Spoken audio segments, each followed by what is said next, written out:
فرماتے ہیں قال رسول اللہ صلی اللہ علیہ وسلم کل سلامہ من الناس علیہ صدقۃ کل یوم تطلع فیہ الشمس،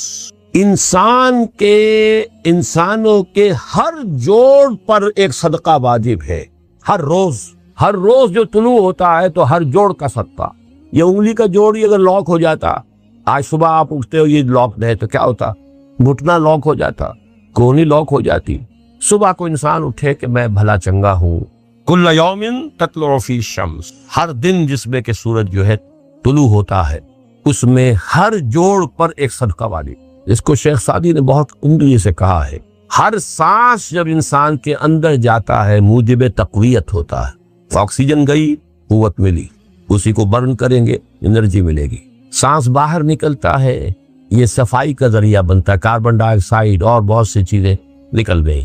بس بر ہر نفس 2 شکر واجب، بس ہر سانس پر 2 مرتبہ شکر کرنا چاہیے۔ ہر سانس اندر گیا موجب تقویت، باہر بنا موجب تنقیح، لہذا پس بر ہر نفس 2 شکر واجب، بس تقریباً اسی طرح کا یہ معاملہ ہے۔ لیکن اب یہ کیسے صدقے ہوں گے؟ اس صدقے ہی کے جیسے کہ پہلے آ چکا ہے اسی کی یہ تعریف میں ہے۔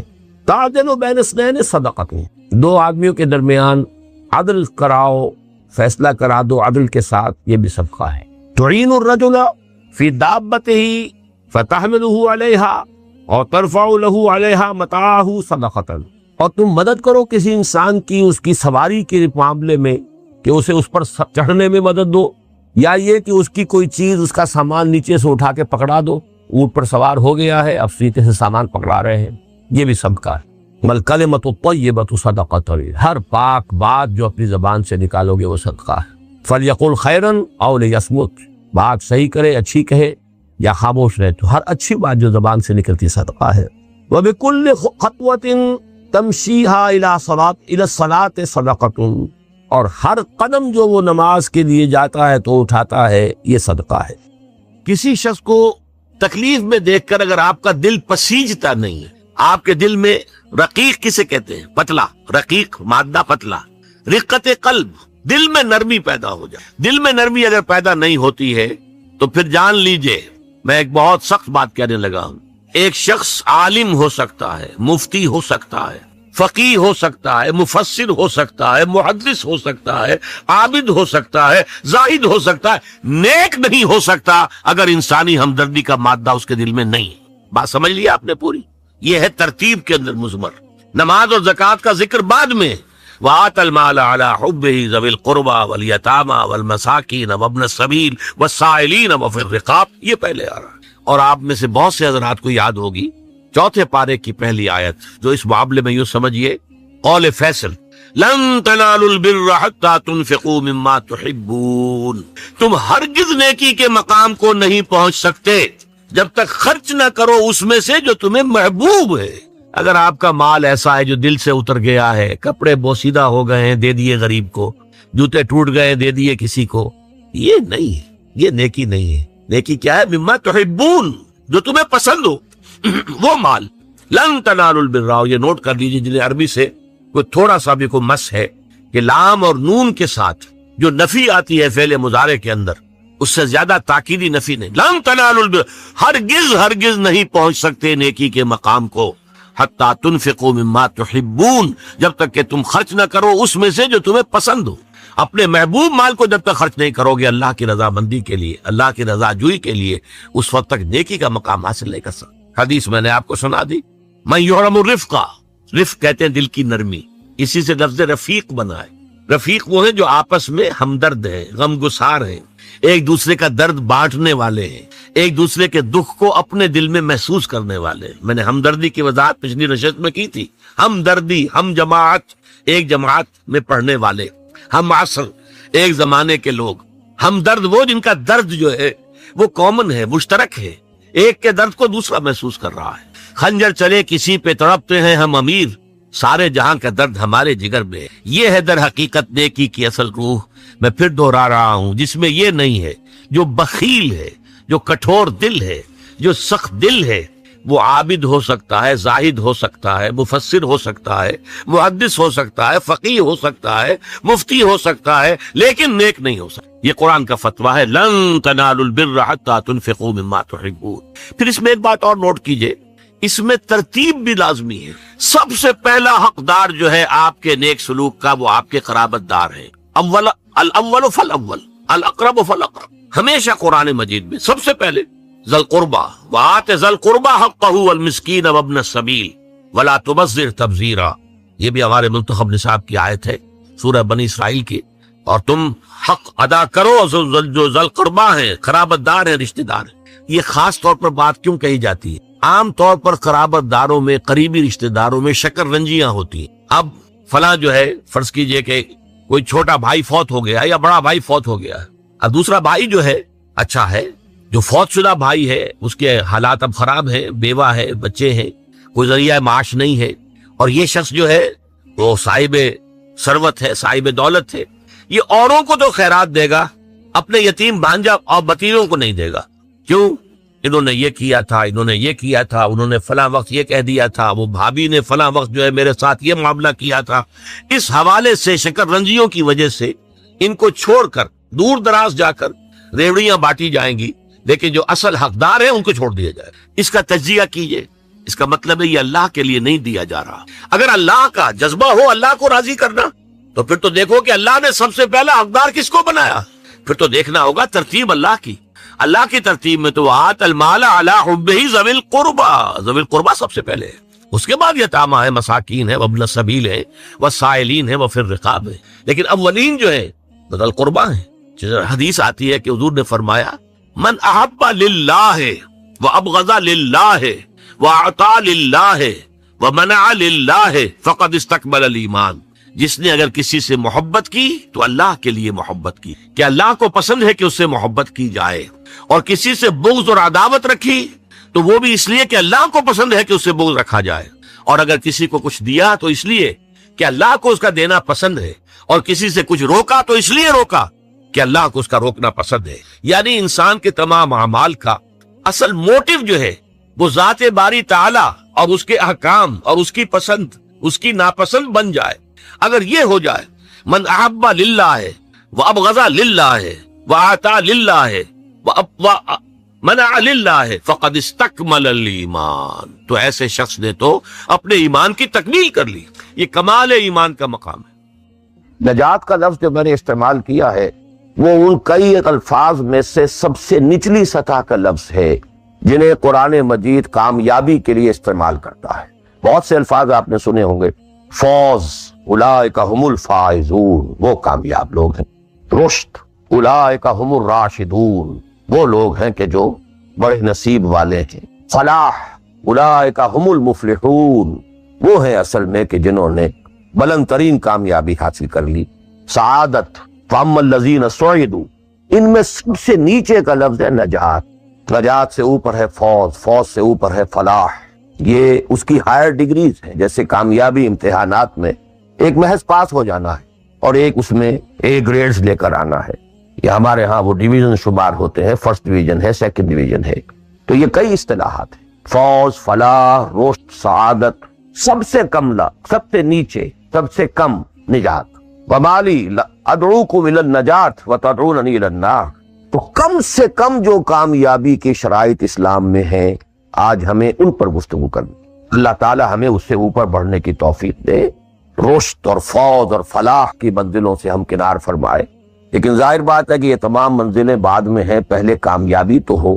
جہاں تک اس نجات کی راہ کا تعلق ہے، اس کے موضوع پر کیونکہ قرآن مجید کی جامع ترین صورت جو اس لیول پر گفتگو کرتی ہے اور جامع ترین ہے وہ سورۃ العصر ہے، والعصر ان الانسان لفی خسر الا الذین آمنوا وعملوا الصالحات وتواصوا بالحق وتواصوا بالصبر۔ ثابت ہوا یہ بیس لائن ہے، اس سے نیچے تو نجات ہی نہیں ہے، وہ تو خسران ہے، ناکامی ہے، یہ بیس لائن ہے۔ اسی لیے میرا جو کتاب چاہے نجات کی راہ سورۃ العصر کی روشنی، the road to salvation in the light of سورۃ العصر، اردو میں بھی ہے، انگریزی میں بھی ہے۔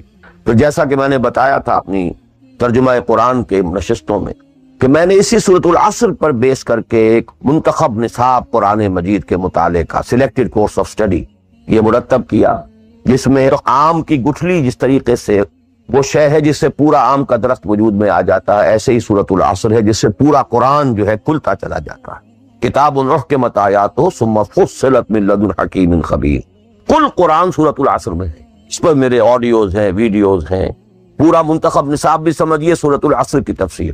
بہرحال اس موضوع پر میں نے گزشتہ 35 سالوں میں لا تعداد مرتبہ گفتگو کی، لیکن آج میں ذرا ایک مختلف زاویے سے، مختلف اسلوب میں، باتیں وہی، حق تو ایک ہے، جہنم ایک ہی ہوگی، اس کے اندر داخلے کے دروازے لہا سبعۃ ابواب، جنت ہے اس سے داخلے کے دروازے مختلف ہیں، حق ایک ہے لیکن اپروچ اس تک جانے کے لیے راستے ہیں بہت سے۔ تو میں آج ذرا ایک مختلف اسلوب سے وہی باتیں آپ کے سامنے دہراؤں گا۔ مختلف اسلوب کا فائدہ ہوتا ہے، جس بات کو انسان ایک خاص انداز سے سنتے رہنے کا عادی ہو جائے پھر اس پر توجہ نہیں کرتا۔ بہت مرتبہ سنی ہے یہی بات ہے، لیکن ذرا سا اسلوب بدل دیجئے تو ذہن جو ہے وہ بیدار ہو جاتے ہیں اور ایک نئی آمادگی پیدا ہو جاتی ہے بات کو سمجھنے کے لیے۔ اسی لیے وہ بڑا پیارا مصرع ہے کہ ایک پھول کا مضمون ہو تو 100 رنگ سے باندھوں۔ بات تو ایک ہی پھول کو ڈسکرائب کرنا ہے، لیکن اس کو اس طرح سے کروں، اس طرح سے کروں، ایسے کروں، اور اسی کو قرآن مجید نے استعمال کیا۔ یہ اصل اسلوب قرآن کا ہے، کذالک نصرف الآیات، تصریف الآیات، آیات کو گردش دینا۔ ایک آیت میں ایک مضمون پہلے ہے، دوسرا بعد میں ہے، دوسری آیت میں دوسرا مضمون جو ہے وہ پہلے آگے آئے اور پہلا جو ہے وہ بعد میں لے آئے۔ یا ایھا الذین آمنوا کونوا قوامین بالقسط شہداء للہ، یہ سورہ نساء میں ہے۔ یا ایھا الذین آمنوا کونوا قوامین للہ شہداء بالقسط، یہ آپ کو سورہ مائدہ میں مل جائے۔ لیکون الرسول شہیدا علیکم وتکونوا شہداء علی الناس، یہ سورہ حج میں ہے۔ لتکونوا شہداء علی الناس ویکون الرسول علیکم شہیدا، یہ سورہ بقرہ میں ہے۔ تصریف الآیات، کذالک نصرف الآیات۔ تو میں آج کوشش کر رہا ہوں تصریف آیات کے اس اسلوب کو کسی درجے میں، قرآنی اسلوب ہے، اس کو کاپی کرنا بھی آسان نہیں ہے، کوشش کروں گا اس سے اپنی وہی بات جو آپ میں سے بہت سے حضرات کے سامنے اس سے پہلے بہت مرتبہ آ چکی ہوں، لیکن نئے اینگل سے۔ وہ اینگل کیا ہے؟ اللہ کا، دین کا ایک ہی تقاضا ہے، وہ تقاضا جس کے بارے میں ہم کہہ سکتے ہیں کہ 100 بات کی ایک بات، ایک بات۔ جیسے اردو کا ایک محاورہ ہے، ہاتھی کے پاؤں میں سب کے پاؤں، وہ اتنا چوڑا پاؤں ہے کہ وہ سب پاؤں رکھ دیں تو اس میں آ جائے۔ ایسے ایک بدو صحابی آئے تھے حضور سے، انہوں نے ایک سوال کیا تھا کہ مجھے کل دین کی بات ایک جملے میں سمجھا دیجیے۔ آپ نے فرمایا ہاں ٹھیک ہے، آؤ، قل آمنت باللہ ثم استقم، دیٹس آل، اللہ پر کہو کہ میں اللہ پر ایمان لایا، پھر اس پر جم جاؤ۔ اسی طرح آج میں آپ سے دین کا کل تقاضا، اللہ کا کل مطالبہ، اور میرے ذہن میں وہ آیت آ رہی ہے کلا لما یقض ما امرہ، ہم نے ایک ہی تقاضا انسان سے کیا، اس نے اس کو پورا نہیں۔ اور میرے ذہن میں اس وقت ایک سین آ رہا ہے، وہ جو پکچر بنائی گئی تھی حضور کی سیرت پر، the messenger of Allah, the messenger of God perhaps, اس میں دکھایا گیا ہے کہ ابو طالب بستر وفات پر ہے، آخری وقت ہے، قریش کا وفد آیا ہے الٹیمیٹم لے کر کے، ابو طالب اب ہمارا صبر کا پیمانہ لبریز ہو گیا، یا تو اپنے بھتیجے کو روک لو ورنہ پھر آئیے اوپن، پھر ایک اوپن چیلنج ہے، کھلے میدان میں مقابلہ کی۔ ایک جملہ اس وقت اس پکچر میں ہے جو کہا ابو طالب نے، one word, my nephew demands from you only one word۔ اس نے تم سے کیا تقاضا کیا ہے؟ تم سے دولت نہیں مانگی، تم سے مال نہیں مانگا، تم سے حکومت نہیں مانگی، کچھ بھی تو نہیں مانگتا، وہ بات مانگتا ہے، ایک کلمہ تک مانگتا ہے۔ ابو جہل نے فوراً ریٹارٹ کیا، the one word he demands demolishes all the gods۔ وہ ایک بات اس کی ایسی ہے کہ جو ہمارے سارے معبودوں کا تیا پانچا کر کے رکھ دیتی ہے، ختم کر دیتی ہے۔ وہ ایک بات، دین تو ایک بات ہے۔ اسی انداز میں آپ کو بتا رہا ہوں کہ اللہ کا کل تقاضا، دین کا کل تقاضا ایک لفظ میں ہے، وہ لفظ ہے عبادت۔ تمام انبیاء کی دعوت آپ قرآن مجید میں مختلف مکی صورتوں میں پڑھیں گے، ان اعبدوا اللہ ما لکم من الہ غیرہ، اللہ کی عبادت کرو، تمہارا اس کے سوا کوئی الہ، کوئی معبود۔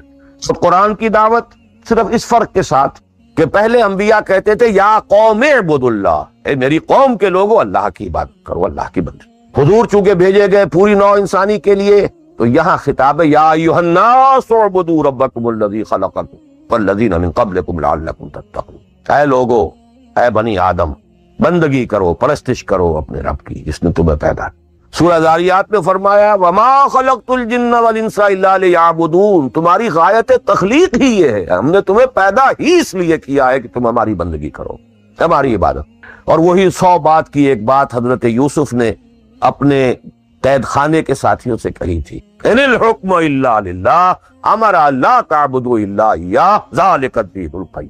ایک جملے میں کل دین قیم ہے، مکمل دین ہے، اس کے سوا کسی اور کی عبادت اور بندگی نہ کرو۔ ایک لفظ ہے، ایک تقاضا ہے، ہم پورا کر دیں تو نجات بھی ہے، فوز بھی ہے، فلاح بھی ہے، رشد بھی ہے، سعادت بھی ہے، ہدایت بھی ہے، سب۔ لیکن اب یہ کہ یہ عبادت ہے کیا؟ عبادت کے 5 اجزاء، بلکہ اجزاء کا لفظ میں نے غلط شمار کیا، استعمال کیا۔ 2 تو ہے لازمی اجزاء، لازمی، اور 3 اس کے ضمنی پہلو ہیں، تو 2 × 3 5۔ یہ 5 باتیں اگر یاد نہیں رہتی ہیں تو عبادت کا تصور آپ کا درست نہیں ہو۔ آخر کوئی اتنی بڑی بات ہے کہ تمام نبی اسی کی رٹ لگاتے رہے، اسی کی تکرار کرتے رہے؟ کوئی اتنی بڑی بات ہے کہ ابدی فوز و فلاح اور رشد اور سعادت اس کے ساتھ وابستہ ہے؟ وہ بہت بڑی بات ہے، معمولی بات تو نہیں۔ ابدی جہنم اور ابدی جنت، کتنا فرق ہے، اور وہ اسی ایک لفظ کے ساتھ وابستہ ہے۔ عبادت ہے کیا؟ اس کے 2 جو لازمی اجزاء ہیں، ان میں سے ایک کی مثال ہے جسم۔ یہ میرا جسم 2.5 من وزن ہے اس کا، یہ میرا جسم ہے، دیکھ اس میں روح ہے، وزن وغیرہ نہیں ہے، نہ نظر آتی ہے، لیکن اصل انسان وہ روح ہے۔ اسی طرح عبادت کا جو جسد ظاہری ہے، جو نظر آتا ہے، کلپیبل ہے، محسوس ہوگا، سامنے آئے گا، وہ ہے اطاعت کلی، total obedience without any reservation, کوئی استثناء نہ ہو، مخلصین لہ الدین، اطاعت کو اس کے لیے خالص کر، ٹوٹل اوبیڈینس۔ یہ ہے جسد۔ 2.5 من جو ہے عبادت، وہ یہ ہے۔ اور اس کی روح کیا ہے؟ اللہ کی محبت۔ یہ اطاعت محبت جذبے سے سرشار ہوگا تب تو عبادت ہے، ورنہ اطاعت ہے صرف۔ اطاعت تو انسان حکمرانوں کی بھی کرنے پہ مجبور ہو جاتا ہے۔ ہم انگریزوں کی اطاعت کرتے تھے، آپ یہاں بہت سے ایسے قوانین کی اطاعت کرتے ہیں جو آپ کو پسند نہیں ہے، مجبوری ہے، آ گئے ہیں، رہ رہے ہیں، کیا کریں۔ لیکن جب آؤٹ آف لو، انٹینس لو، جب کسی کی ٹوٹل اوبیڈینس قبول کی جائے گی تو یہ عبادت۔ یہ 2 ہے اجزاء لازم۔ اس کو بڑی خوبصورتی سے امام ابن تیمیہ اور حافظ ابن قیم انہوں نے بیان کیا ہے۔ العبادت تجمع اصلین، غایت الحب مع غایت الذل والخضوع۔ 2 چیزیں جمع ہوتی ہیں تو عبادت پوری ہوتی، انتہا درجے کی محبت اور انتہا درجے کی عاجزی اور اطاعت اور سرفگندگی کسی کے سامنے۔ یہ دونوں چیزیں اطاعت کے لازمی اجزاء ہیں عبادت۔ اور ان دونوں کے بارے میں ایک بات اور نوٹ کیجئے، ان دونوں کے اعتبار سے اللہ اور اس کا رسول بریکٹڈ ہے، ساتھ جڑے ہوئے، اس لیے کہ اللہ کی اطاعت رسول کی اطاعت کے ذریعے، وما ارسلنا من رسول الا لیطاع باذن اللہ ومن یطع الرسول فقد اطاع اللہ۔ وہ ریپرزنٹیٹو ہے، وہ نمائندہ ہے اللہ کا، لہذا اللہ کی اطاعت، اطیعوا اللہ واطیعوا الرسول، اطاعت میں یہ دونوں بریکٹڈ ہیں۔ یہی وجہ ہے کہ قانون اسلامی کی مستقل سورسز جو ہیں وہ یہی 2 ہیں، اللہ کی کتاب، اس کے رسول کی سنت۔ اسی طرح محبت میں بھی دونوں بریکٹڈ ہیں، اللہ کی محبت، اس کے رسول کی محبت۔ والذین آمنوا اشد حبا، شدید ترین، اشد۔ ایمان کا لازمی تقاضا یہ ہے کہ شدید ترین محبت آپ کے دل میں اللہ سے۔ اور حضور نے فرمایا لا یؤمن احدکم حتی اکون احب الیہ من والدہ وولدہ والناس اجمعین۔ تم میں سے کوئی شخص مومن ہو ہی نہیں سکتا جب تک کہ میں اسے، اس کے باپ، اس کے بیٹے اور تمام انسانوں سے زیادہ محبوب نہ ہو جاؤں۔ اطاعت اور محبت میں دونوں بریکٹڈ ہیں، اللہ کی اطاعت، رسول کی اطاعت، اللہ کی محبت، رسول کی۔ بلکہ ایک نقطہ اور نوٹ کر لیجیے، نظری طور پر بالا تر اطاعت اللہ کی ہے اور بالا تر محبت اللہ کی ہے، اور دوسرے درجے میں اطاعت رسول کی ہے اور دوسرے درجے میں محبت رسول کی ہے۔ عملاً ایک ہے نظری چیز، ایک ہے عملاً اصلت اطاعت رسول کی ہے، اللہ کے اطاعت اس کے تابع ہے۔ کیوں؟ اللہ کا حکم بھی تو رسول نے دیا ہے، وہ بھی رسول کے منہ سے ہمیں اب تک پہنچا۔ بمصطفیٰ برسا خیش را کے دی ہماؤس، اگر بہو نہ رسیدی تمام بولا بھی۔ تو اطاعت تو بن گئی رسول کی، اصلاً رسول ہی نے بتایا، اللہ کا یہ حکم آیا تو ہم مان رہے ہیں۔ اسی طرح بڑا پیارا مصرع ہے اقبال کا، از خدا محبوب تر گردد نبی، اللہ سے بھی کہیں زیادہ محبوب ہو جاتا ہے اللہ کا نبی۔ اس کی وجہ بھی ہے، اللہ کا ہم کیا تصور کریں، اللہ کی فیلنگز کا ہمیں کیا اندازہ ہو سکتا ہے؟ کوئی فیلنگز ہے کیا ہے؟ رسول کو ہم ایک ہیومن بینگ کی حیثیت سے ویژولائز کر سکتے۔ رسول کو بھی چوٹ لگی تھی، دل پر چوٹ لگی تھی۔ رسول کے پاس بھی بیٹی آئی تھی، بڑی پیاری بیٹی، فاطمہ بضعۃ منی۔ ابا جان اب تو عام لوگوں کے ہاں بڑی فراوانی ہو، ذرا یہ دیکھیے میرے ہاتھوں پر گٹے پڑے ہوئے ہیں چکی پیسنے کی وجہ۔ میرے کندھے کے اوپر نشان پڑ گئے ہیں، مشکیزے میں پانی بھر کر لاتی، مجھے بھی کوئی کنیز، کوئی غلام عنایت ہو جائے۔ پوری طرح ویژولائز کر سکتے ہیں کیا فیلنگ ہوگی محمد کی صلی اللہ علیہ وسلم، تو ہم ویژولائز کر سکتے ہیں نا کہ کیا کلیجہ اللہ نے دیا تھا کہ فرمایا بیٹی نہیں، یہ چیزیں ہمارے لیے نہیں، تمہیں میں اس سے بہتر چیز دیتا ہوں۔ 33 مرتبہ سبحان اللہ، 33 مرتبہ الحمدللہ، 33 مرتبہ اللہ اکبر نماز کے بعد کہہ لیا کرو، یہ کہیں زیادہ بڑی قیمتی شے۔ ہم محسوس کر سکتے ہیں کہ رسول کے دل پر کیا بیتی تھی جب حضرت حمزہ کی آزا بریدہ لاش سامنے آئی ہے کہ ناک کٹی ہوئی ہے، کان کٹے ہوئے، پیٹ چاک ہے، کلیجہ باہر نکلا ہوا، اسے چبایا، اور کیا پہاڑ جیسا دل اللہ نے دیا، کیسے جبر کیا ہے، کیسے صبر کیا ہے۔ اگرچہ ایک وقت میں آ کر بات ظاہر ہو گئی جب مدینے میں واپس پہنچے ہیں اور انصار کے گھروں سے عورتوں کے بین کرنے کی، ماتم کرنے کی آوازیں آئیں، الفاظ نکل گئے، اما حمزہ تو فلا بواکی لہو، ہائے حمزہ کے لیے تو کوئی رونے والی بھی نہیں۔ حمزہ مہاجر ہے، یہاں حمزہ کا کون رشتہ دار، کون عورتیں رشتہ دار ہیں جو اس کا ماتم کریں گی؟ ہاں مکے میں ہوتا حمزہ عبد المطلب کا بیٹا اور یہ حادثہ ہوا ہوتا تو پورے مکے میں کوہرام ہوتا، اس کے فیلنگز تھے، اس لیے از خدا محبوب تر کر۔ بہرحال یہ دو چیزیں میں نہیں چاہتا کہ بات زیادہ دور نکلے، کلیئر کٹ ہمیں آگے چلنا ہے۔ ایک تقاضا، 100 بات کی ایک بات، عبادت کرو خالصتاً اللہ۔ عبادت کے 2 اجزاء لازم، اطاعت کلی، absolute obedience، total obedience، without any reservations، without any exceptions، کوئی استثناءات نہ ہو۔ زندگی کا ہر گوشہ، زندگی کا ہر پہلو، ظاہری ہو، باطنی ہو، داخلی ہو، خارجی ہو، انفرادی ہو، اجتماعی ہو، عائلی ہو، قومی ہو، سیاسی ہو، ہر اعتبار سے اللہ کی اطاعت، اور یہ اطاعت ہو اللہ کی محبت کے جذبے سے سرشار ہو کر، اور ان دونوں چیزوں میں اللہ کے ساتھ نظری طور پر، ثانوی طور پر، عملاً اولاً محبت رسول اور اطاعت رسول شامل۔ 3 چیزیں ضمنی ہیں، اور یہ ضمنی چیزیں ایکسکلوسیو اللہ کے لیے، خالص اللہ، یہ رسول کے لیے نہیں۔ نمبر 1، تعظیم کے کچھ مظاہر ہیں، سجدہ کرنا، قنوت، تعظیماً کسی کے سامنے کھڑے ہونا، ہاتھ باندھ کر، کندھے جھکا کر، یہ قنوت کہلاتا ہے۔ کھڑے ہونا تعظیماً، جھکنا تعظیماً، جس میں رکوع بھی ہے سجدہ بھی ہے، مطلقاً حرام کسی کے لیے، یہ صرف یہ مینیفیسٹیشنز ہیں اس کی، عبادت کا مظہر ہے۔ فقوموا للہ قانتین، اللہ کے سامنے کھڑے رہا کرو، سجدہ کرو، یہ اللہ کے سوا کسی۔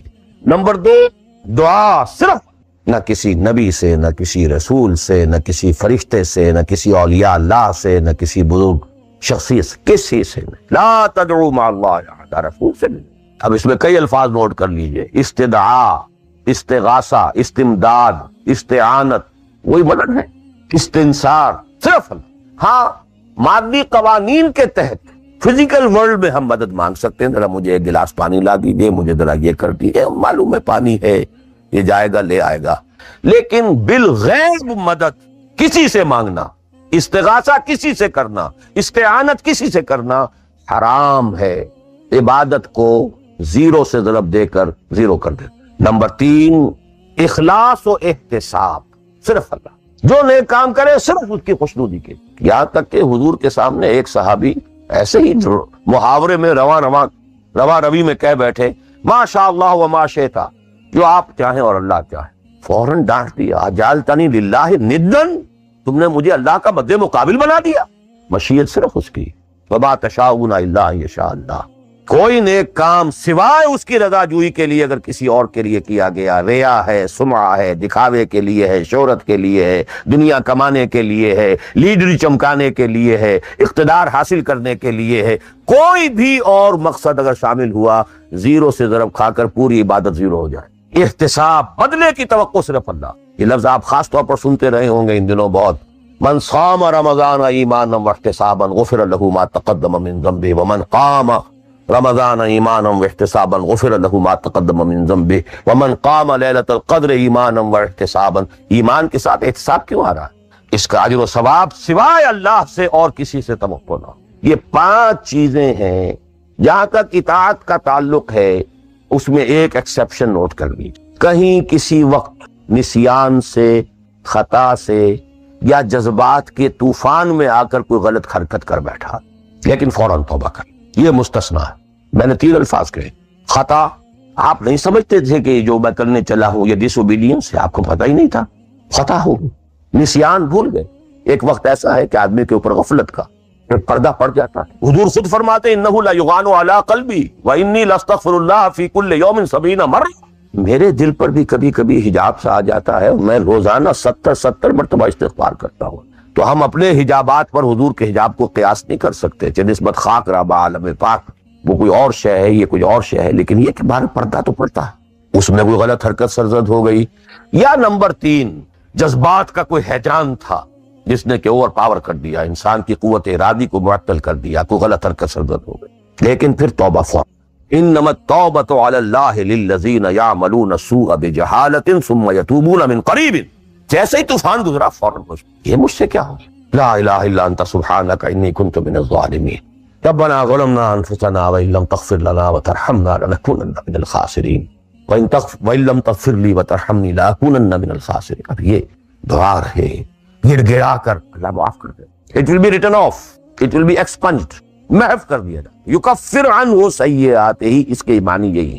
ہاں اس کے برعکس اگر گناہ بھی جان بوجھ کر مستقلاً کرتے رہے، ایک باقی ساری 99% عبادت ہو رہی ہے، ایک حرام شے کو اپنے لیے حلال ٹھہرا لیا، شعوری طور پر، ارادی طور پر مداومت کے ساتھ اس کے اوپر ڈیرے جما لیے، وہ ایک گناہ جو ہے وہ پوری عبادت کو زیرو سے ضرب دے کر زیرو کر دے گا، اور خلود فی النار، آگ میں ہمیشہ رہنے کی وعید۔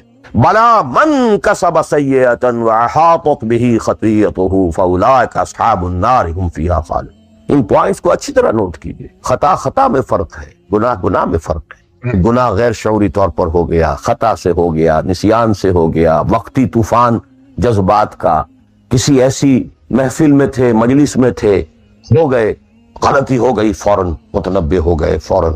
اور جیسے کہ آدمی، مجھے اچھی طرح یاد ہے ایک مرتبہ، اور میں بھولتا نہیں اس واقعے کو، میں میڈیکل کالج میں پڑھ رہا تھا تو ایک سائیکل پر جا رہا تھا کالج، اور سلپری تھی روڈ، جب سائیکل سلپ کرتی ہے تو پتہ نہیں چلتا میں کب گر گرا ہوں، لیکن مجھے پتا اس وقت چلا ہے جب اٹھ چکا تھا کہ میں گرا، کیونکہ آدمی وہ پڑا نہیں رہتا، فوراً اٹھتا۔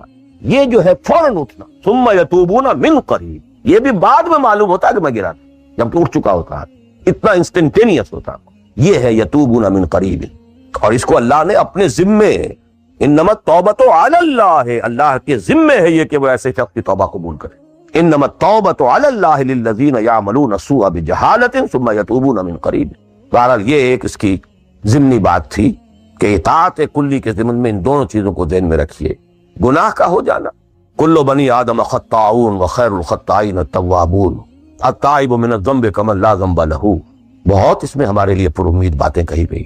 اللہ کو اپنے گناہ گار بندے کی توبہ سے اتنی ہی خوشی ہوتی ہے جتنی کہ اس شخص کو ہوئی جو ایک صحرا میں سفر کر رہا تھا، ایک ہی اونٹ تھا، اسی پر اس کا پانی تھا، اسی پر اس کا راشن تھا، تھوڑی دیر کے لیے سستانے کو لیٹا، آنکھ کھلی تو اونٹ غائب، دوڑ رہا ہے مشرق میں، مغرب میں، شمال میں، جنوب میں، تھک ہار کر بیٹھ گیا ہے، اب وہ موت کا انتظار کر رہا ہے، نہ پانی ہے، نہ کوئی غذا ہے، نہ کوئی سواری ہے کہ اس صحرا لقدق صحرا سے نکل سکے۔ کہ اچانک دیکھتا ہے کہ وہ تو کھڑا ہے، موجود ہے، تو اسے اتنی خوشی ہوتی ہے کہ وہ کہتا ہے اللہ تو میرا بندہ، میں تیرا رب۔ کہنا یہ چاہتا تھا اللہ تو میرا رب، میں تیرا بندہ، لیکن اتنا مغلوب ہو گیا ہے اس وقت جذبات میں خوشی کے کہ کہہ یہ بیٹھا کہ اللہ تو میرا بندہ، میں تیرا رب۔ اتنی خوشی ہوتی ہے اللہ کو اپنے کسی گناہ گار بندے کی توبہ سے۔ تو یہ وہ ہے وہ مسئلہ، عارضی، فوری، لا علمی، جہالت، طوفان یا کسی ماحول کے فوری اثر کے تحت کوئی غلطی ہو گئی، فوراً توبہ۔ لیکن یہ کہ اگر جان بوجھ کر کانشس ڈیسیژن ایک حرام شے کو بھی اگر مستقلاً اختیار کر لیا، بلا من کسب سیئۃ واحاطت بہ خطیئتہ فاولئک اصحاب النار هم فیہا۔ اب آئیے نیکسٹ، میں جسے آج ایک نیا اینگل کہہ رہا ہوں وہ کیا ہے۔ دیکھیے اطاعت کے دو پہلو ہیں، انفرادی اور اجتماعی۔ مجھے مراد کیا ہے، ان کی ریشو پروپورشن مختلف ہوگی۔ کوئی بہت آرگنائزڈ سوسائٹی ہے، اسٹیٹ کا کانسیپٹ ہے، اجتماعیت کا پڑھنا بہت بھاری ہو جاتا ہے، انفرادیت بہت محدود ہو جاتی ہے۔ کوئی بڑی پریمیٹیو سی سوسائٹی ہے، آرگنائزڈ اسٹیٹ نہیں ہے، تو انفرادیت کا دائرہ وسیع ہوتا ہے، اجتماعیت محدود ہوتی ہے، ان ویریس پروپورشنز۔ لیکن پہلے ان کو آئیڈینٹیفائی کیجئے اس سے میری مراد کیا ہے؟ ایک وہ اللہ کی اطاعت ہے کہ جو ایک انسان کے اپنے بس میں ہے وہ کر سکتا ہے، چاہے بھوک آ جائے، فاقہ آ جائے، نقصان ہو جائے، جان کا اندیشہ ہو جائے، ایک کر سکتا ہے۔ ایک وہ اطاعت ہے جو کسی صورت کر ہی نہیں سکتا جب تک کہ اجتماعی ماحول نہ بدلے، کتنا ہی سنسیئر ہو، کتنا ہی نیک ہو، کتنا ہی فیصلہ کر لے، کر ہی نہیں سکتا، وہ اس کے ہاتھ میں ہے ہی نہیں۔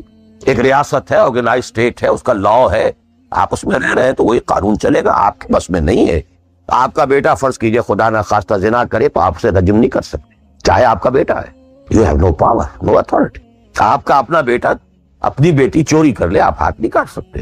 مجھے یاد آ رہا ہے لو ان فاطمہ بنت محمد سرقت، بالفرض ہی کہہ رہا ہوں نا میں بھی، مفروض کتاب، آپ نہیں ہاتھ کاٹ سکتے۔ ایک معاشرہ ہے جس کے اندر پوری معیشت جو ہے سود کے اوپر ہے، آپ سانس بھی نہیں لے سکتے کہ جو سود سے خالی ہو، امپاسبل۔ ایک اسٹیٹ ہے، آپ اس کے سٹیزن ہیں، آپ اس کے کانسٹیٹیوشن کے لائل ہیں، فیتھفل ہیں۔ تو جیسا کہ میں نے کہا تھا، آرگنائز سوسائٹی اسٹیٹ میں یہ دائرہ بہت بڑھ جاتا ہے۔ ٹرائبل ہے، وہاں یہ کہ انفرادیت کا کافی دائرہ ہوتا ہے، قانون کم سے کم ہوتے ہیں، نظم کم سے کم ہوتا ہے، سسٹم جو ہے اس کی گرفت کم سے کم ہوتی۔ اب دیکھیے دو حیثیتیں دنیا میں ممکن ہیں، ایک انتہائی خوش بختی کی، انتہائی خوش قسمتی کی کہ ایک انسان ایک ایسے ماحول میں پیدا ہو گیا ہے، یا وہ ہجرت کر کے ایسے ماحول میں چلا گیا ہے جہاں ٹوٹل دین غالب، دین قائم ہے، نظام ہے دین کا، حکومت ہے اللہ کی، وہاں جا کر انسان کتنا how at ease he will feel, no friction۔ وہ بھی اللہ کی بندگی کرنا چاہتا ہے، ماحول بھی سازگار ہے، پورا نظام بھی اللہ کی بندگی پر ہے، پورا قانون بھی اللہ ہی کا نافذ ہے، پورا تعلیم کا ڈھانچہ بھی اللہ ہی کے ہدایت کے مطابق ہے، تمام ذرائع ابلاغ سے بھی اسی کے مطابق چیزیں ہیں جو نشر ہو رہی ہیں، آڈیو ویژول سب کچھ۔ انتہائی خوش قسمتی، موسٹ فارچونیٹ کہ ایک انسان ایسے ماحول میں، لیکن فرض کیجئے کہ وہ ایسے ماحول میں ہے جہاں اللہ کا دین غالب نہیں، بہت محدود سا حصہ ہے جس میں وہ اللہ کا حکم مان سکتا ہے، نماز وہ پڑھ سکتا ہے، روزہ رکھ سکتا ہے، کوئی نہیں روکتا۔ اسرائیل میں بھی جا کے پڑھ لیجئے نماز اور روزہ، امریکہ میں کر لیجئے، بھارت میں کر لیجئے، کوئی روکتا نو وے۔ لیکن باقی ویرینگ ڈگریز میں ہوگا یہ کہ زندگی کا 75%، 80%، 50%، 60% وہ باطل کے قبضے میں ہے، تو وہ بھی تو 50%، 60% کافر ہے۔ He's a part and parcel of that environment, of that system۔ قرآن کے تینوں فتوے اس پر بھی تو لگ رہے ہیں، وَمَن لَّمْ يَحْكُم بِمَا أَنزَلَ اللَّهُ فَأُولَٰئِكَ هُمُ الْكَافِرُونَ وَمَن لَّمْ يَحْكُم بِمَا أَنزَلَ اللَّهُ فَأُولَٰئِكَ هُمُ الْفَاسِقُونَ وَمَن لَّمْ يَحْكُم بِمَا أَنزَلَ اللَّهُ فَأُولَٰئِكَ هُمُ الظَّالِمُونَ۔ وہی ظالم ہے، اور ظالم سے مراد مشرک، ان الشرک لظلم عظیم، وہی کافر ہے۔ بتوں سے تجھ کو امید ہے، خدا سے نو امیدی، مجھے بتا تو صحیح اور کافری کیا ہے؟ کفر کہتے کسے؟ وہی تو فاسق ہے، ناہنجار ہے، باغی ہے۔ ویرنگ ڈگریز کے اندر جتنا بھی اس نظام کی گرفت ہے، اس درجے میں ہر وہ شخص کافر اور ظالم اور مشرک ہے جو اس ماحول میں رہ رہا ہے۔ ان دونوں حالتوں میں دین کے تقاضے بالکل ایک دوسرے کے برعکس ہو جاتے ہیں۔ اب یہ پوائنٹ ہے جو میں چاہتا ہوں آج I want to hammer it۔ اگر آپ خلافت راشدہ کے دوران پیدا ہو گئے ہوتے، موسٹ فارچونیٹ، موسٹ ایزی، دین قائم ہے، اللہ کے احکام جاری ہیں، سارا نظام وہی ہے، دی ہول اسٹیٹ کرافٹ وہ اسلام کی بنیاد پر کام کر رہا ہے، آپ ایک سٹیزن ہیں، آپ کے لیے تقرب بالنوافل کے درجے کھلے، فرض تو پورے ہیں یہاں، نفل نماز پڑھیے، نفل علم حاصل کیجئے، نفل روزے رکھتے چلے جائیے، نفلی چلے کیجئے، جو نہیں کیجئے، تقرب بالنوافل۔ اور اس تقرب بالنوافل کا درجہ یہاں تک اونچا ہو سکتا ہے وَيَتَقَرَّبُ إِلَيَّ عَبْدِي بِالنَّوَافِلِ حَتَّى أَكُونَ، میرا بندہ نوافل کے ذریعے سے میرا تقرب حاصل کرتا جاتا ہے، کرتا جاتا ہے، کرتا جاتا ہے، یہاں تک کہ میں اس کی آنکھیں بن جاتا ہوں جن سے وہ دیکھتا ہے، اس کے کان بن جاتا ہوں جن سے وہ سنتا ہے، اس کے ہاتھ بن جاتا ہوں جن سے وہ پکڑتا ہے، اس کے پاؤں بن جاتا ہوں جن سے وہ چلتا۔ حدیث قدسی، اور سارے وہابی بھی مانتے ہیں اس کو، یہ نہ سمجھیے کہ یہ کسی صوفی کی بڑھ ہے، حدیث صحیح عند کل المحدثین۔ اللہ ہاتھ بن جاتا ہے آپ کا، اللہ پاؤں بنتا ہے، اللہ آنکھ بنتا ہے آپ کی، اللہ کان بنتا ہے۔ یہ بہت اونچی بات ہے، بہت اونچی بات ہے، بہت اونچی بات ہے، لیکن یہ تقرب بالنوافل کا درجہ کہاں آئے گا؟ جہاں آپ ایک اسلامی نظام کے تحت سانس لیں۔ جہاں وہ اسلامی نظام نہیں ہے، بلا فرض تن من دن اس نظام کو بدلنے کے لیے لگا دینا. اگر یہ نہیں ہے تو نماز نہیں ہے, منہ پر دے ماری جائے. میں جو کچھ کہہ رہا ہوں علی وجہ البصیرت کہہ رہا ہوں, میری پوری زندگی کے مطالعے کا نچوڑ ہے. نماز منہ پر دے ماری جائے, روزے منہ پر دے مارے جائے. You reconcile yourself to that system جو میری بغاوت کے اوپر مبنی تھا. پہلا فرض یہ ہے تن من دن. You can not reconcile with that, you can not accept that system. اس میں اپنے آپ کو اکوموڈیٹ کرنا, اس میں اچھے کیریئر تلاش کرنا, اس میں اچھی جائیداد بنانا, اس میں پیسہ جمع کرنا, اس میں اچھی سے اچھی بچوں کو ایجوکیشن جا کے بہتر سے بہتر زندگی وہ بھی گزار سکیں, سب کا سب حرام, مطلقاً حرام. پہلا کام یہ ہے اپنی جان, اپنا مال, اپنا تن, اپنا دن سب اللہ کے دین کے لیے خرچ کرو. سبسسٹنس لیول کے اوپر صرف جان کو باقی رکھنے کے لیے جو ناگزیر ہے, that is allowed, nothing more. This is the point, crucial point. اب ہمارے سامنے حدیثیں ہوتی ہیں اور وہ سارے فضائل کی کتابیں ہیں اور یہ ہیں جن کا تعلق اس ماحول سے تھا جبکہ دین قائم ہو چکا. تو اس کانٹیکسٹ میں باتیں ہو رہی, نفل کی بات ہو رہی ہے اور قیام اللیل کی بات ہو رہی ہے اور جو ہے ختم قرآن کی بات ہو رہی ہے, اور اگر فجر کے بعد بیٹھے رہے مصلے پر اور 2 رکعت پڑھ کر اٹھے جبکہ سورج نکل چکا ہے تو اب یہ اتنا اونچا ثواب. یہ ساری بات, all these things become absolutely irrelevant. The deciding factor is دین غالب ہے, ٹھیک ہے, چلو نوافل کی طرف, قرات کی طرف چلو, جتنا آگے سے آگے. یتقرب الی العبد بالنوافل, ورنہ تقرب بالفرائض پہلے فرض کرنے ہوں, اور فرضوں میں پہلا فرض جہاد ہے. Now please note this word. جہاد اصل میں اس جد و جہد کا جامع عنوان ہے, your struggle against that system. لہذا انما المؤمنون الذين آمنوا بالله ورسوله ثم لم يرتابوا وجاهدوا باموالهم وانفسهم. Integral part of the definition of a momin. اگر زندگی اس سے خالی ہے, اتنی ہے جتنی ہو جائے نفل کے درجے میں, اصل وقت اصل دھارا بہ رہا ہے دنیا کی طرف, دنیا کے حصول کے لیے. جتنا پھیل سکیں, جتنا پھل سکیں, جتنا پھول سکیں, جتنی جڑیں گہری جما سکیں, جتنا کچھ اولاد کے لیے چھوڑ کر بڑھ سکیں, جتنا اولاد کو زیادہ سے زیادہ دنیا کی سہولتیں دینے حاصل کرنے کے قابل بنا کر جا سکیں, ساری تو توانائیاں اور ساری قوتیں اور ساری صلاحیتیں اور سارے اوقات تو کپے ہوئے اس میں. اچھا کوئی تھوڑا سا دین کا کام بھی, آخر دھوکہ تو اپنے آپ کو دینا ہی ہے نا. عصمت فروش عورتیں بھی تو کالے کپڑے پہن کے جلوس میں نکلتی ہیں تازیوں کے, اور سبیلیں لگاتی ہیں اور مسجدیں بناتی ہیں. have to deceive themselves. ڈاکو لوگ دیہات صفاق یتیموں اور بیواؤں کی سرپرستی کرتے تھے. ہمارے معاشرے میں جو بستہ الف بستہ بے کے غنڈے ہوتے ہیں, ان کے ہاں بھی نیکی کا, پن کا, خیر کا کھاتا ہوتا ہے. اسی طرح کچھ مذہبی ایکٹیویٹی ہے. اصل شے یہ ہے کس ماحول میں رہ رہے. بہت خوش قسمت ہوتا میں اور آپ, پھر آپ اچھے سے اچھا پہنتے, کوئی اعتراض نہیں, اچھے سے اچھا کھاتے. قل من حرم زینت اللہ التی اخرج لعبادہ والطیبات من الرزق. خلافت راشدہ میں آپ رہ رہے ہیں, آپ حلال ذریعے سے کما رہے ہیں, بہت اچھا کھائیے, بہت اچھا پہنیے, بلکہ اللہ چاہتا ہے کہ اس کی نعمت جو اس نے تمہیں دی ہے وہ تم پر ظاہر ہو. لیکن پلیز نوٹ دی کانٹیکسٹ, دین مغلوب ہو اور آپ اچھا پہننے اور اچھے کھانے کی فکر میں ہو. مجھے جملہ یاد آ رہا ہے حضرت ابو بکر کا رضی اللہ تعالی عنہ. تھوڑا سا مسئلہ ہوا تھا کہ لوگوں نے کہا کہ زکوٰۃ ہم دیں گے لیکن زکوٰۃ ریاست کو نہیں دیں گے, اپنے طور پر خرچ کریں. حضرت ابو بکر نے فیصلہ کیا ان کے خلاف جنگ کا. حضرت عمر جیسی شخصیت بھی مشورہ دے رہی ہے کہ دیکھیں نہیں, 2 فرنٹ پہلے ہم نے کھولے ہوئے ہیں. جیش اسامہ کو بھی آپ نے روکا نہیں, جائے حضور نے تیار کیا تھا. پھر جو مرتدی ہو گئے, کسی اور کو نبی مان لیا, ان کے خلاف تو جنگ کرنی ہی کرنی ہے. لیکن یہ تو صرف نماز بھی پڑھ رہے ہیں اور یہ زکوٰۃ کا بھی انکار نہیں کر رہے, صرف ہمیں نہیں دے رہے ہیں. تو ان کے ساتھ ذرا مصلحت کا تقاضا یہ ہے کہ نرمی کی جائے. بڑے پیارے الفاظ تھے. ایبدل الدین وانا حی, کیا دین میں تغیر کیا جائے گا جبکہ ابھی میں زندہ ہوں؟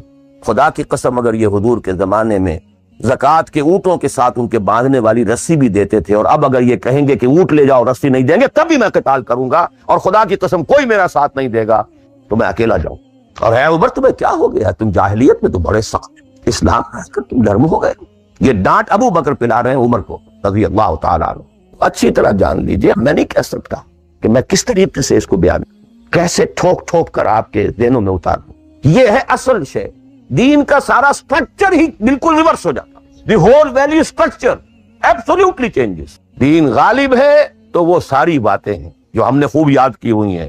حقوق والدین بھی تو ہے نا, آخر بچوں کے حقوق بھی تو ہے نا, یہ حقوق والدین جو ہے ان مہاجرین کو یاد نہیں آئے جو اپنے ماں باپ کو چھوڑ کر مدینے پہنچ گئے تھے. اولاد کے حقوق انہیں یاد نہیں آئے, بیویوں کے حقوق یاد نہیں آئے. وہ تو فینیٹسٹ تھے نا, پاگل تھے نا. مدینے کے منافقین نے انہیں سفہا کہا تھا, بے وقوف لوگ ہیں یہ. انؤمن کما آمن السفہاء, these fools, these fanatics. یہ ساری حدیثیں آپ کو یاد ہیں. اسلام غالب ہے تو مسئلہ کچھ اور. اچھا کھائیں, اچھا پہنیں, نوافل ہے, نوافل پر نوافل ہے. جتنی ترقی کیجئے دنیا میں کرنا چاہیں دنیا میں کیجئے, روحانی ترقی کرنا چاہیں روحانی ترقی کیجئے. سارے میدان کھلے, علم میں, پروفیشن میں, کسی خاص فن میں ترقی کرنا چاہے کیجئے. دین غالب نہیں ہے اور آپ خود 50%, 60%, 70%, 90% کافر ہیں, اس لیے کہ اس ماحول کا جز ہے جس میں کفر کا نظام ہے. تو پہلا کام تو اپنے آپ کو اس کفر سے نجات دلانا ہوگا. پھر نماز بھی اسی کے لیے ہے. وَاسْتَعِینُوا بِالصَّبْرِ وَالصَّلَاةِ, مدد حاصل کرو نماز سے. کس کام کے لیے مدد حاصل کرو؟ The mission to make the deen of Allah supreme and aqim الدین. نماز اس کے لیے سبسروینٹ ہے, اس کے لیے مدد ہے. روزہ اسی کے لیے جنگ کرنے کی صلاحیت پیدا کرنے کے لیے ہے. اس لیے 23ویں رکوع میں سورہ بقرہ کے روزے اور رمضان کے احکام میں 24ویں رکوع میں قتال شروع ہو گئے. قاتلوا فی سبیل اللہ الذین یقاتلونکم. اور عرب جو ہیں وہ روزہ رکھواتے ہی صرف گھوڑوں کو تھے, خود تو رکھتے ہی نہیں تھے, کیونکہ گھوڑے کو استعمال کرتے تھے لوٹ مار میں, غارت گری میں, جنگوں میں. اور گھوڑا ہے نرم نازک مزاج جانور, پیاس برداشت نہیں کر سکتا, بھوک برداشت نہیں کر سکتا. اونٹ تو کھاتا تھا, چاہیے تھا انہیں گھوڑا, لہذا گھوڑے کو عادی بناتے تھے دھوپ کا, پیاس کا, بھوک کا, تاکہ ایسا نہ ہو کہ مارکے کا وقت اور گھوڑے صاحب جواب دیے بیٹھے ہو تو سوار کیا کرے گا. تو ساما یسومو عربی زبان میں گھوڑے کے لیے تھا, انسانوں کے لیے تھا ہی نہیں. یہ تو مدینے میں آنے کے بعد پھر حضور نے یہودیوں کو دیکھا کہ روزہ رکھتے ہیں تو آپ نے بھی مسلمانوں سے کہا عاشورہ کا روزہ ہے وغیرہ وغیرہ. چھوڑ دیجیے اس بات کو, لمبی ہو جائے گی. یہ ساری چیزیں اصل میں ہیں اس مقصد کے لیے. اب دیکھیے کہ اب پریکٹیکلی ہم آتے ہیں مسئلے کے اوپر. آئی ہوپ میں اس سے زیادہ میں کہہ نہیں سکتا, میرے لیے ممکن نہیں ہے کہ میں اپنے احساسات کو جیسے کہ میرے ہیں آپ تک منتقل. میں جانتا ہوں ایسے لوگوں کو جو 30 برس سے مجھے سن رہے ہیں اور یہ ساری باتیں سن رہے ہیں اور ٹس سے بس نہیں ہوتے. زمیں جنبت نہ جنبت گل محمد, ان کا وہی کانسیپٹ ہے. اس لیے کہ یہ کانسیپٹ 1400 برس میں جا کر مکمل. 30 برس تھے خلافت راشدہ کے, اس کے بعد ڈاؤن فال, کانسیپٹ سٹارٹڈ چینجنگ. دین مذہب بنتا چلا گیا, سارا ایمفیسس نماز روزے حج و عبادت پر ہو گیا, دین کا تصور ہی ختم. اور پھر ہم میں سے جو لوگ غلام رہے وہ تو اتنے فوگر ہو گئے کہ ملا کو جو ہے ہند میں سجدے کی اجازت ناداں یہ سمجھتا ہے کہ اسلام ہے آزاد. بہت بڑے عالم دین نے کہا تھا یہ کہ ہمیں کوئی ایسا کام نہیں کرنا چاہیے جو ہماری حکمرانوں کو, انگریزوں کو پریشانی کا موجب بن جائے, اس لیے کہ انہوں نے ہمیں مذہبی آزادی دی ہوئی ہے. ہمارے نماز پڑھنے پہ کوئی قدغن نہیں ہے, ہمارے روزہ رکھنے پہ قدغن نہیں ہے, حج کرنے پہ قدغن نہیں ہے, لہٰذا یہ should be loyal to them. ملا کو جو ہے ہند میں سجدے کی اجازت ناداں یہ سمجھتا ہے کہ اسلام ہے آزاد. یہ کانسیپٹ اتنے پختہ ہو چکے ہیں, اتنے پختہ ہو چکے. ریچولزم, رسومات, رہ گئی رسم اذاں روح بلالی نہ رہی, فلسفہ رہ گیا تلقین غزالی نہ رہی. نماز و روزہ و قربانی و حج یہ سب باقی ہیں, تو باقی نہیں. نمازیں بھی ہیں, روزے بھی ہیں, تراویح بھی ہم نے پڑھی ہے. اب موسم آ رہا, عید الاضحیٰ بھی ہوگی, قربانی بھی ہوگی, حج کے لیے بھی جائیں گے. لیکن دنیا پر کوئی اثر اس کا, 30 لاکھ آدمی حج کر کے آئیں گے, معاشرے پر کوئی زیرو کے برابر بھی کوئی اثر ہے. جو خود کا جا کر کے آتے ہیں ان پر کوئی اثر ہوتا ہے, جیسے گئے ویسے آئے. الٹا یہ کہ یہ اور کانفیڈنس لے آئے کہ پچھلے سارے گناہ معاف ہو گئے, اب اثر نو کرنے کی چھوٹ ہے. This is what is happening. اور میں اپنا 35 سال کا تجربہ آپ کو بتایا, اصل ڈیسائسو پارٹی ہے. اس کو سمجھ لیں اگر تو آپ کا پورا تصور بدل جائے گا, ویلیو سٹرکچر بدل جائے گا. لیکن نہیں تو پھر جو بھی ہے وہ ہے. اب میں ایک عملی سوال کہہ رہا تھا کہ اس میں ایک بڑا عملی سوال ہے, میں کیا کروں. میں ایک ایسے ماحول میں رہ رہا ہوں جس میں اللہ کا دین غالب نہیں. میں نماز پڑھ رہا ہوں, روزہ رکھ رہا ہوں, میں شراب نہیں پیتا, میں سور نہیں کھاتا. چلو میں نے اپنا اکاؤنٹ جو ہے بینک میں جو ہے کرنٹ اکاؤنٹ رکھا ہوا ہے, میں نے کوئی سود نہیں لیا, سود لینا چاہتا ہوں, کیا کروں. اکیلا چنا پہاڑ کو تو نہیں پھوڑ سکتا, پورا نظام تو میرے بدلنے سے نہیں بدل گیا. تو میں تو رہا پھر 40%, 50%, 60%, 70% کافر کا کافر. وسط مخرج, بڑی پیاری حدیث ہے وہ جس میں یہ الفاظ آتے ہیں. حضور نے فرمایا انہا ستکون فتنۃ, ایک وقت آئے گا تو بڑا فتنہ ہوگا. حضرت علی فرماتے میں نے فوراً عرض کیا مل مخرج منہا, اے اللہ کے رسول یہ بتائیے اس سے نکلنے کا راستہ کون سا ہو. یہ نہیں پوچھا کیا فتنہ ہوگا، کیوں ہوگا، کب ہوگا، کیسے ہوگا، کدھر سے آئے گا، کچھ نکلنے کا راستہ بتائیے۔ بلکہ ایک اور روایت اس حدیث کی اس سے بھی زیادہ پیاری ہے کہ اصل میں حضرت جبرائیل نے کہا حضور سے، یا محمد امتک بعدک،